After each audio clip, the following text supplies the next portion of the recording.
This is a special report from True Crime Today and the Hidden Killers podcast. Welcome back to our continuing coverage of the trial of Scot Peterson, the Parkland School resource officer. Let's go to the courtroom for segment number 3 of today. Okay, I'm going to go back on the record. This is State versus Scot Peterson, 19-7166 CF10A. I have Ms. Gomes, Mr. Killer, and Mr. Klinger present for the state. I have Mr. Igosh present with Mr. Peterson, who likewise is present. We are outside the presence of the jury. State is telling me that their next witness or next 2 witnesses are going to appear via Zoom, so give me a moment to launch the Zoom meeting, and then we'll have to set it up as we've done before. There will be a screen for the courtroom, there will be a screen for the witness, there will be a screen for Mr. Peterson. Give me one moment and I'll be ready.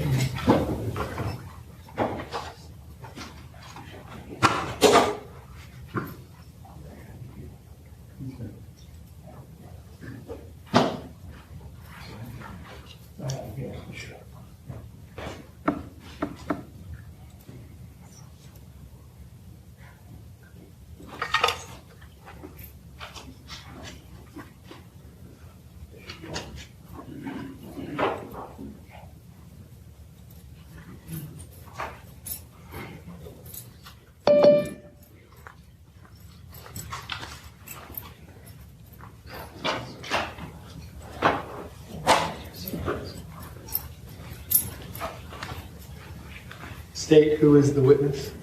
Your first witness? Dr. Wendell Sneed.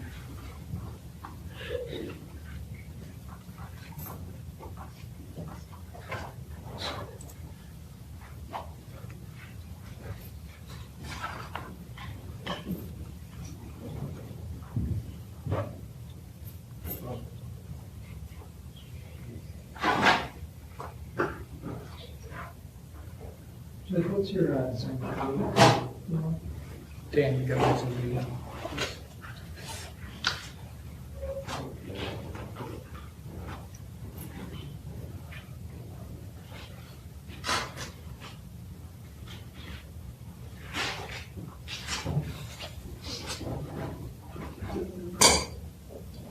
I got it. Thank you, State. State, you have your witness on you. She said she was in the waiting room.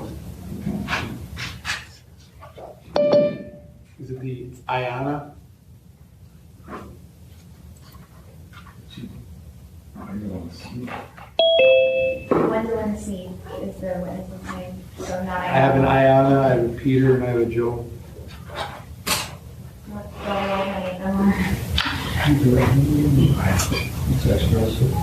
We're texting her now. Just call her.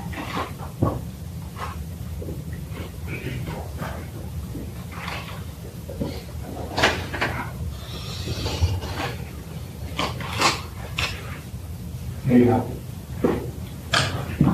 Okay.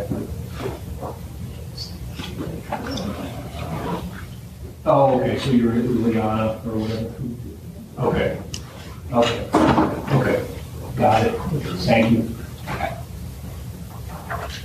Liana, she's using an associate's computer, so she's Understood.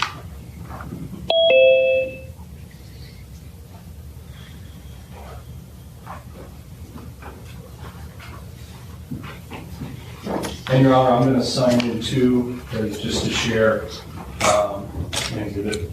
Is this something that can be seen in the courtroom? Yes, Your Honor. Okay. What is the witness's name? State one more time. Wendell Sneed.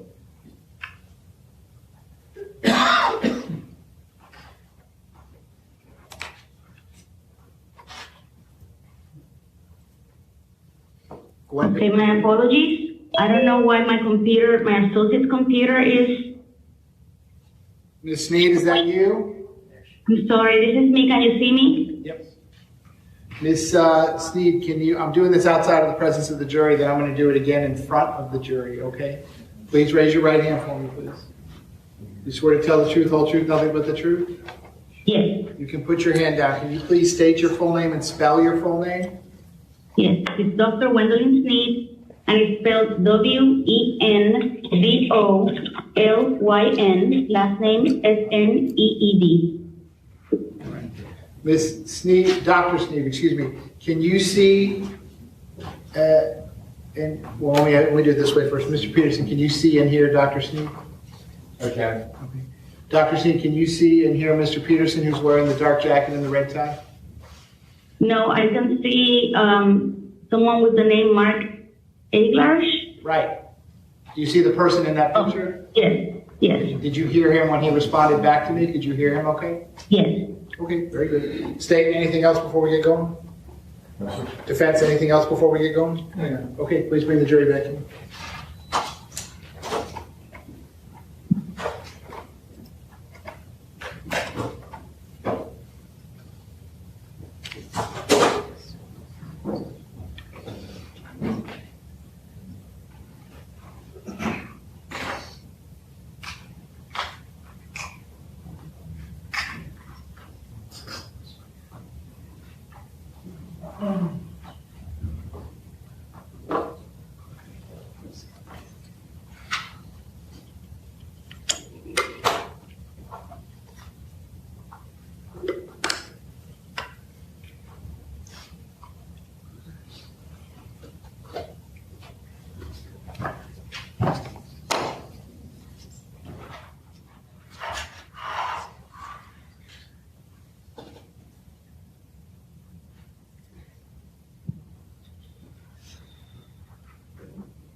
Jurors entering.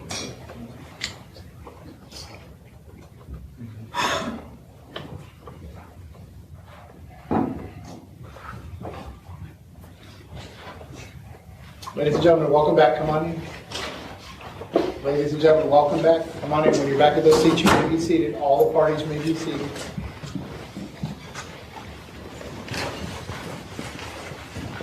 Ladies and gentlemen, those of you using the notepads, I'll give you a moment to get the notepads back out.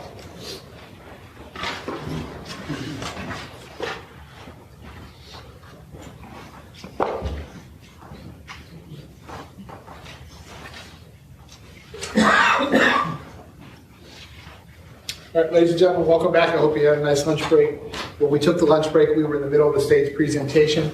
We're going to resume at that point, as we have done with some earlier witnesses in the trial. The next two witnesses, I believe, are going to be testifying through technology.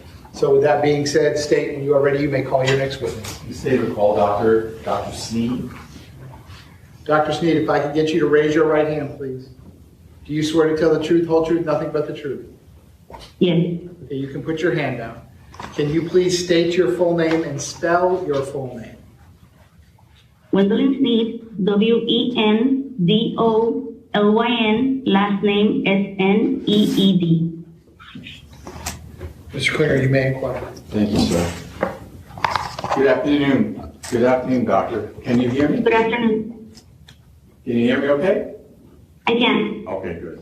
And you are obviously appearing via Zoom. Could you please tell the jurors where you're testifying from, what city you're located in? Yes, I'm in St. Augustine. I'm currently at the District 23 Medical Examiners in St. Augustine, Florida. And could you please tell the jury your educational background? Yes, I have a Bachelor's of Science in Medical Technology. I have a medical degree from Ponce, P-O-N-C-E, School of Medicine. I did my residency, my specialty in pathology at Mount Sinai Medical Center of Greater Miami Beach. I did my subspecialty in forensic pathology at the Miami-Dade County Medical Examiners Department in Miami, Florida. And I've been practicing fully as a medical examiner forensic pathologist since then, so it's been 18 years. I didn't quite catch the end. Was that 18 years you said? Yes. Okay. And those 18 years is that all at Miami-Dade, or it's been with different medical examiners' offices? I've worked at multiple offices. I did 3.5, almost 4 years at the Miami-Dade Medical Examiner's Office because I was hired after I graduated from the program.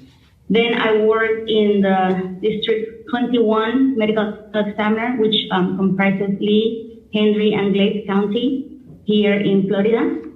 After that, I was there for about 7 years. Then I moved to Maricopa in Arizona, Phoenix, and I was there about 1.5 years. Then I returned to Broward. I was there about 3 years. And after Broward, I became the Chief Medical Examiner in Palm Beach County. I was there for 3 years, and now I'm the Chief Medical Examiner here in District 23 in St. Augustine. And do you hold any board certifications? Yes. So I'm board certified in anatomic and clinical pathology and forensic pathology. And also, I wanted to ask you if I presume you're a medical doctor. Is that correct? Correct. All right. And are you licensed in the state of Florida? I am. All right. So in 2018, in February 2018, you were working with the Broward County Medical Examiner's Office? That is correct. Okay. And during that time period, did there come a moment when you had to respond or help out with a school shooting at Martin Shlomo Douglas High School? Yes. And what did you do in regards to that shooting? So that day I performed 2 autopsies related to that death investigation. Okay. And was one of those autopsies done on Peter Wang? Yes. Okay. We're going to, normally if you were in the courtroom, I would show you what's in March of States 23. It's a composite, but since we're using technology, I'm going to ask Mr. Savitsky to please put up the picture and see if you can recognize the picture that's going to be coming up on the screen.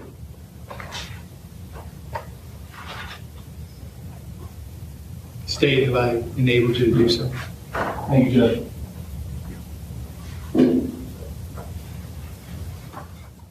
Doctor, do you recognize who's in that picture? Yes. Who is it? He was identified at the time of autopsy as Peter Wang. All right, thank you. You can put it down, please. So, did you perform an autopsy on Peter Wang, Doctor? I did. How many gunshot wounds did Mr. Wang have? Mr. Wang had 12 gunshot wound pathways, but a total of 13 entry defects. And I'm sorry, I meant to ask you earlier and I forgot. How many autopsies have you performed over the course of your career? Yes, I did the numbers recently. Over 6,000. And do you know how many of those were related to gunshot wounds? I do not have an actual number for gunshot wounds, but I do a significant amount of cases that are related to gunshot wounds. All right. And did you do those type of cases both in Miami-Dade, Broward, and I think you said, is it Collier or Lee? Yes, in Phoenix, in Maricopa County, Palm Beach, and St. Augustine, yes.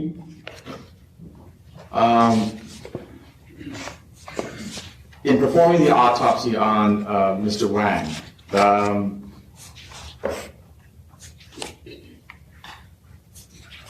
were there certain of those, the wounds, the entrance wounds that you found, were there certain ones that would have caused death? Yes. Okay. Could you just describe for the jury those wounds that would have caused death? So immediately lethal, he had 4 gunshot wounds, and those 4 gunshot wounds were to the head.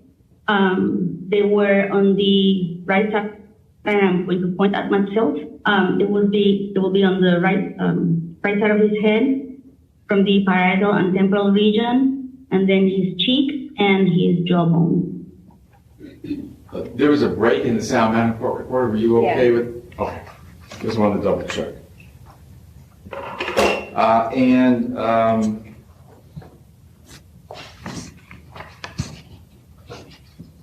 Did he have any wounds, any gunshot wounds to his legs? He did. All right, and can you just briefly describe those gunshot wounds, please? Yes. So he had multiple wounds. He had on the right side, on the back of the right side, he had 1 wound that went through the pelvic region, fracturing some bone into the abdominal region.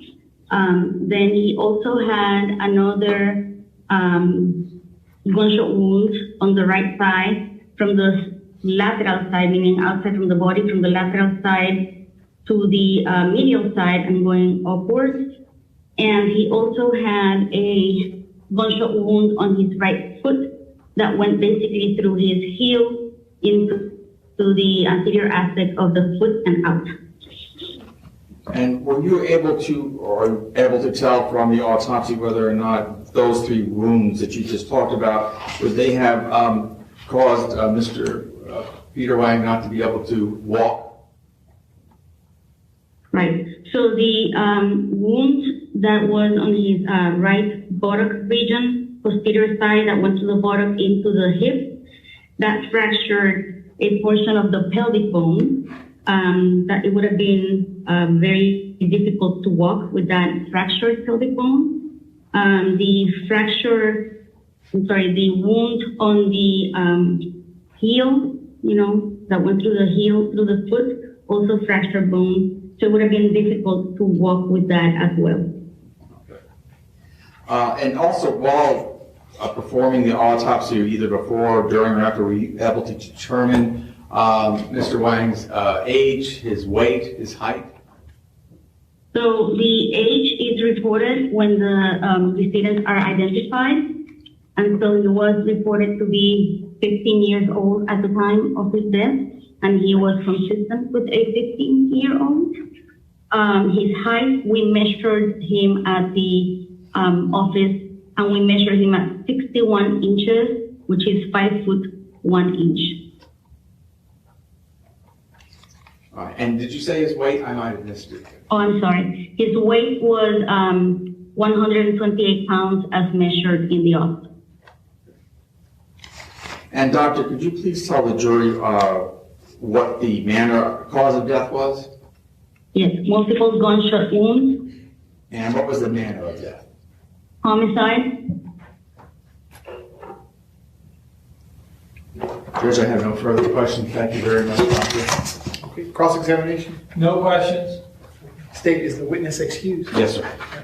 Ladies and gentlemen, we need to do a trade and get another witness on the technology, so I'm going to have you step in the back just one moment. I'll have you right back with me. Again, same admonition as always. Please don't discuss the facts of the case, the evidence, the witnesses, or the testimony amongst yourselves or anyone else. If you'll leave the notepads in your chairs and just step in the back one quick moment, I will be right back with you. Thank you. Thank you. Mayala, please. Yeah, doctor, give me 1 second.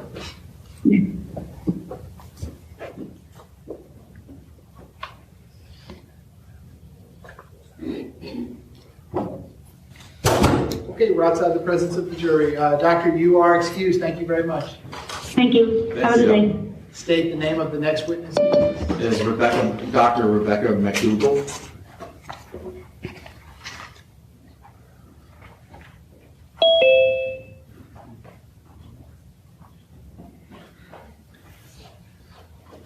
Dr. McDougall, I can see you on the Zoom call. Can you turn on your video and your audio, please? Yes, sir. I'm trying. Start video. There we go. Dr. McDougall, I'm outside the presence of the jury. I'm going to do this outside of the presence of the jury, then I'm going to do it again in front of the jury. Can you raise your right hand for me, please? Do you swear to tell the truth, whole truth, nothing but the truth? Yes, sir. Can you please state your full name and spell your full name? My name is Rebecca MacDougall, REBECCA-MACDOUGALL. Mr. Peterson, can you see and hear Dr. McDougall? I can, Your Honor. Dr. McDougall, were you able to see and hear Mr. Peterson's response to me? Yes, sir. Okay. State anything I need to do before I bring the jury back in? No. Defense, anything you need? Okay, please bring the jury back in. Doctor, as soon as the jury comes back in, I'm going to have the state call you as a witness, and we're going to do that whole thing again. Okay? Thank you, sir.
Jurors entry.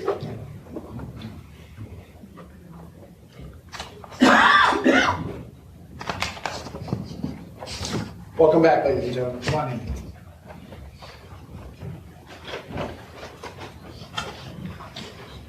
Ladies and gentlemen, welcome back. Come on in. You may be seated. All the parties may be seated. Ladies and gentlemen, those of you using the notepads, I'll give you a moment to get the notepads back out.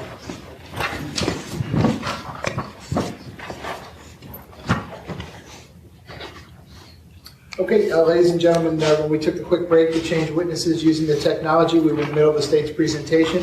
We're going to resume at that point. State, when you are ready, you may call your next witness. Thank you, Your Honor. The state calls Dr. Rebecca McDougall, please stand. Dr. McDougall, can you raise your right hand, please? Do you swear to tell the truth, whole truth, nothing but the truth? I do. Okay, you can put your hand down. Can you please state your full name and spell your full name?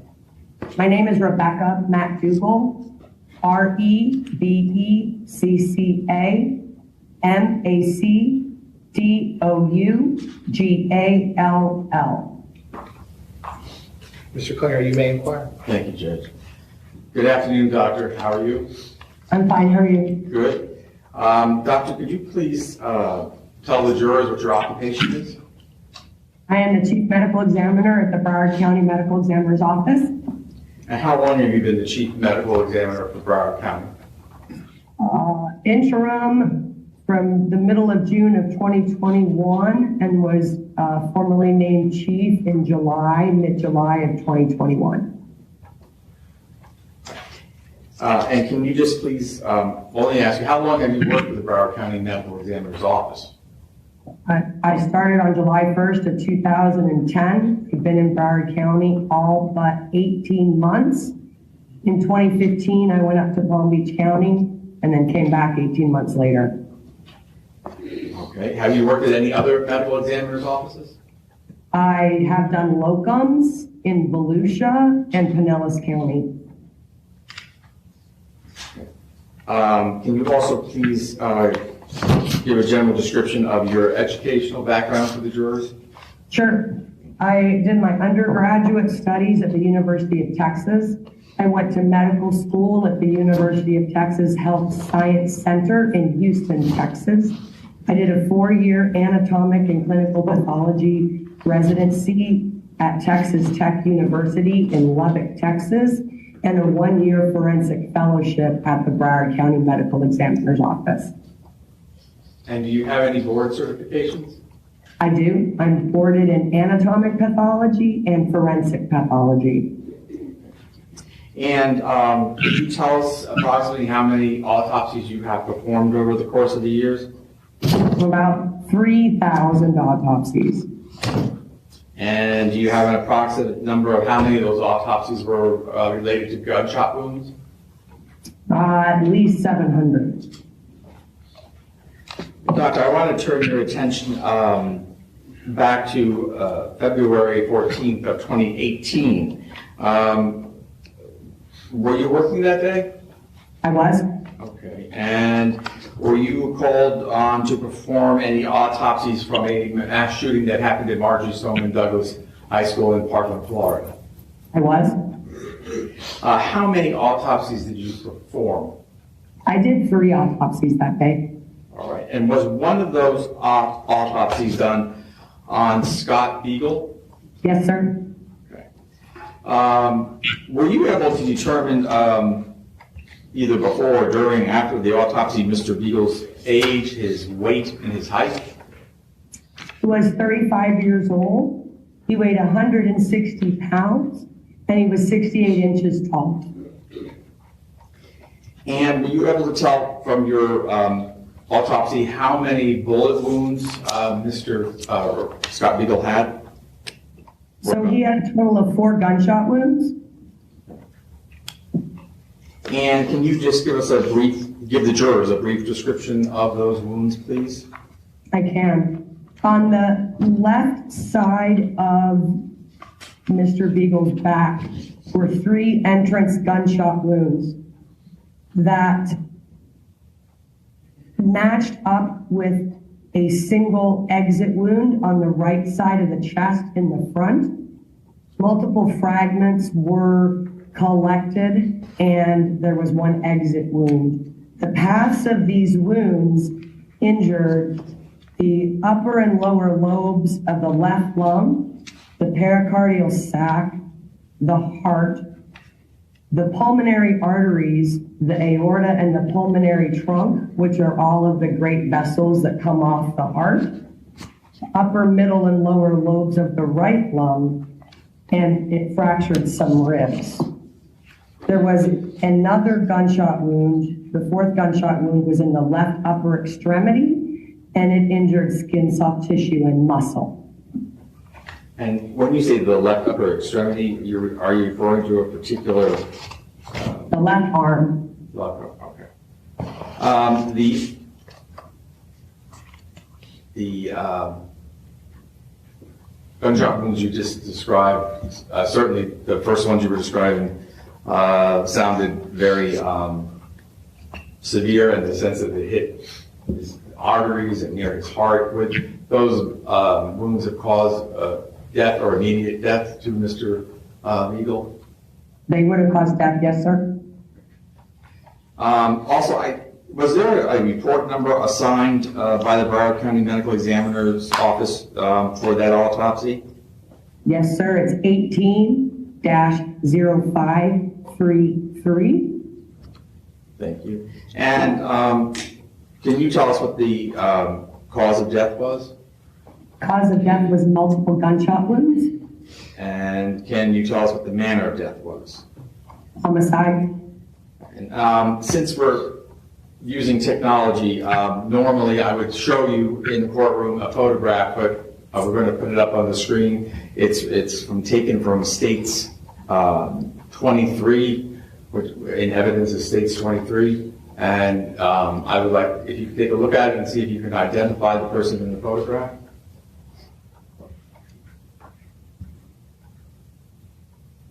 That is Scott Beagle. Thank you. Thank you, Doctor. As the Chief Medical Examiner of Broward County, Mr. Klinger, I'm sorry, press pause. Brief sidebar, please. Ladies and gentlemen, I'm just going to press pause on the direct examination. Just a little glitch with the technology. All right, if you step in the back one moment, I'll be right back with you. Thank you very much.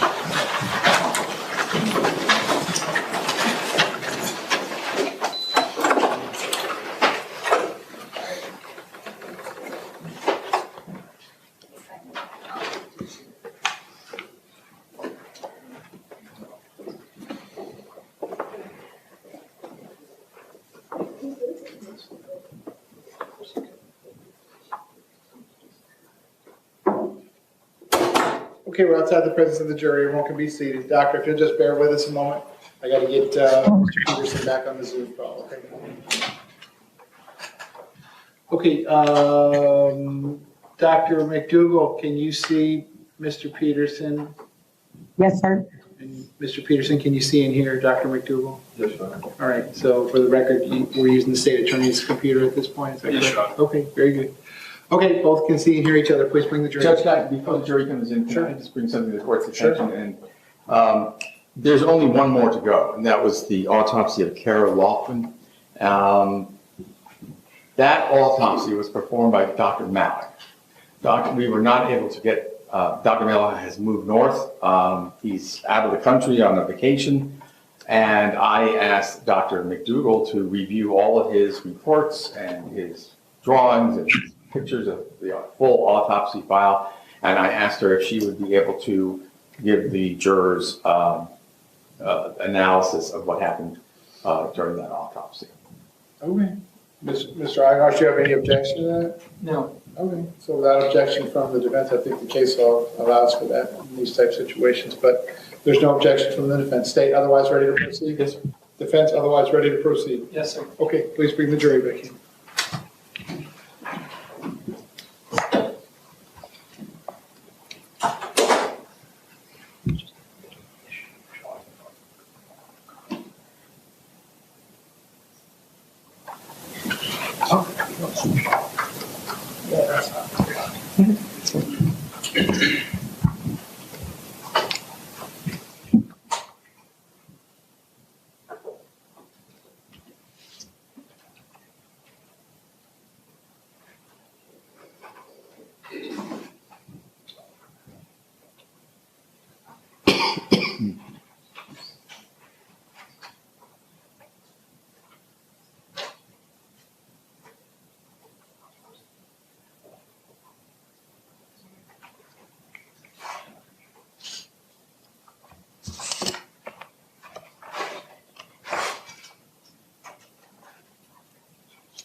Jurors entering.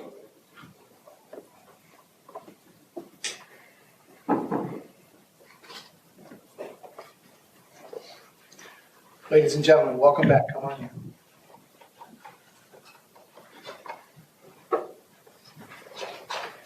Ladies and gentlemen, welcome back. Come on in. Once you're back in those seats, you may be seated. All the parties may be seated. Ladies and gentlemen, those of you using the notepads, I'll give you a moment to get the notepads back out.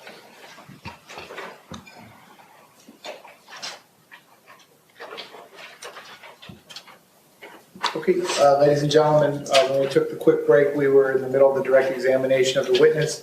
The witness remains on the witness stand under oath. We're going to resume at that point. Mr. Klinger, when you are ready, you may proceed. Thank you, sir.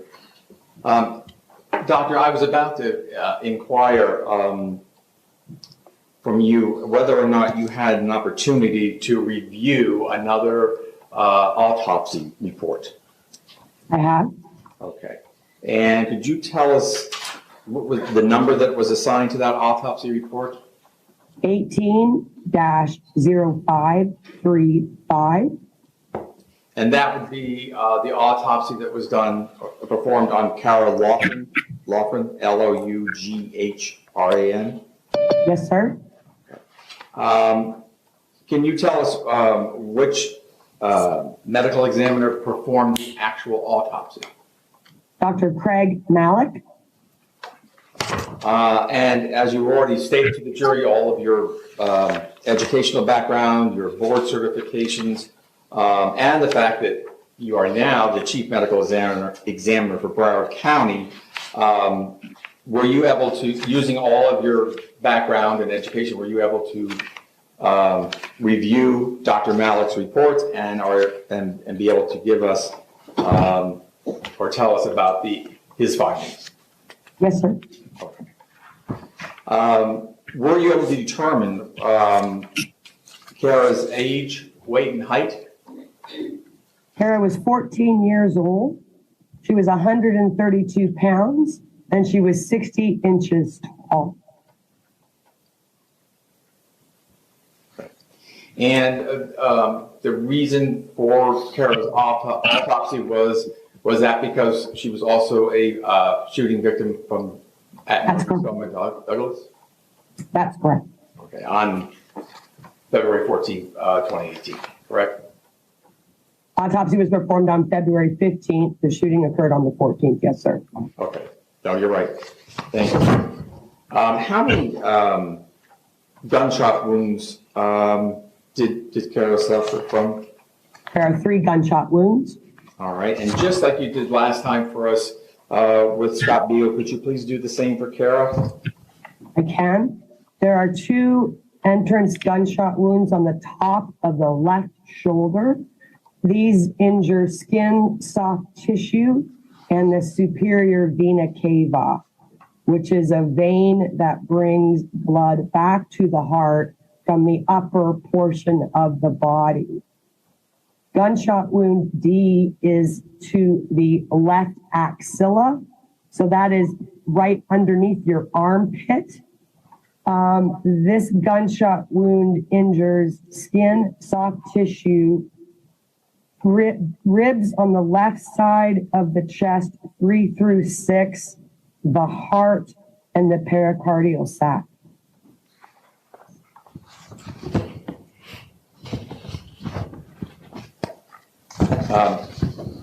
And those wounds, would they have caused death? That's correct. So what would then, technically, what would be the cause of death for Kara? Multiple gunshot wounds. All right. And the manner of death? Is homicide.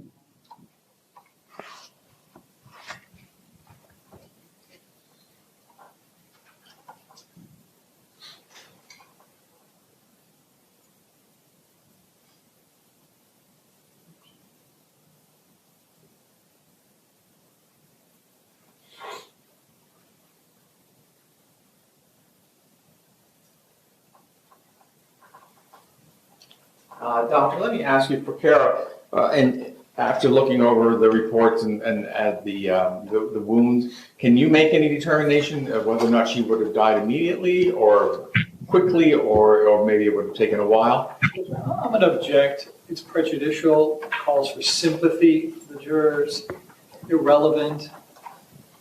As to each, it's overruled. Doctor, you can answer the question. Go ahead. Can't tell you exactly how long. The wound in the left axilla causes a lot of damage to the heart, which would, cause death pretty rapidly. And can we just go back for a moment to Scott Beagle? I know you explained all of his wounds. The same question. Would he have died immediately, or would it have taken a long time? Or same objection, Judge. What would be same your reasons? All right, well, they're each overruled again, but otherwise preserved. Go ahead, Doctor, or go ahead, Mr. Clinton, finish your question. What would be your medical opinion for Mr. Beagle? So Mr. Beagle's injuries as well, it caused a lot of damage to the heart, so it would be quick. I can't tell you how quick. It's not immediately incapacitating, but very soon after the shots were fired. Thank you very much, Doctor. I appreciate it. I have no further questions, Your Honor. Cross-examination? No question from the defense. State, you. the witness excused. Yes. All right, doctor, thank you very much. I'm going to end the meeting at this point. Thank you, sir. State, correct, the next witness is a live witness. Yes. Okay. Okay, State, when you're ready, you may call your next witness. The state calls Lieutenant Cardinelli. Lieutenant Cardinelli.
Sir, if I could have you come all the way up here to the witness stand, please.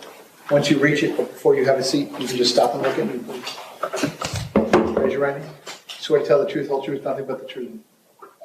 Please be seated.